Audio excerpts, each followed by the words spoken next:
கிறிஸ்துவர்னா என்னன்னு தெரியுமா கேப்ரிஸ் உனக்கு? கிறிஸ்துவனா என்ன?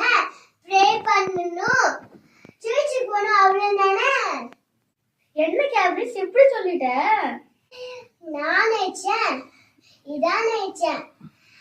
இயேசு ஒரு கைனிஸ். கிறிஸ்து என்பது நமக்குள்ள வாழறது. நமக்குள்ள வாழ முடியும். இந்த பைபிள் இருக்குல்ல, இது வெறும் ஸ்டோரி புக் கிடையாது கேப்ரிஸ்.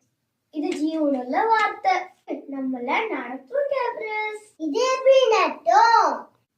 இந்த வார்த்தையை நீ படிக்கும் போது நம்மோட இயேசு பேசுவாங்க கேப்ரிஸ். எப்படி பேசுவாரு? இதுல ஜீவன் இருக்கு கேப்ரிஸ். கேப்ரிஸ் நம்மள நல்ல பாதையில நடத்தும் கேப்ரிஸ். இப்ப நான் ஒரு ஃப்ரெண்ட்ஸ், இப்ப நான் ஒரு பாட்டா படிக்க போறேன்.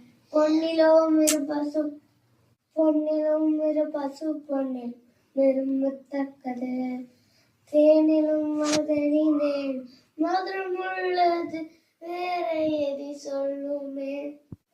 பாத்தியா இந்த பாடல எதுக்கு அர்த்தம்?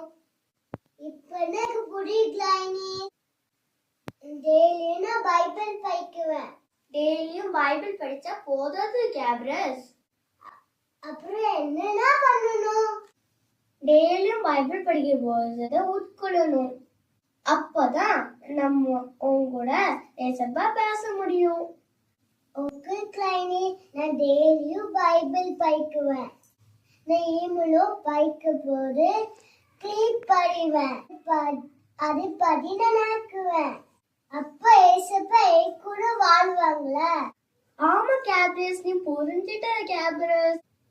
ஃப்ரெண்ட்ஸ், உங்களுக்கும் புரிஞ்சிருக்கும்னு நினைக்கிறேன். நீங்களும் ஏசப்போட வார்த்தைய வெறுமையா படிக்காதீங்க.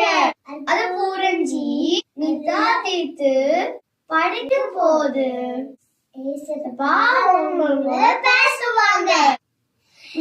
ஃப்ரெண்ட்ஸ், நீங்களோட வார்த்தைய கீழ்ப்படிஞ்சு நடக்கணும் ஃப்ரெண்ட்ஸ். Okay friends.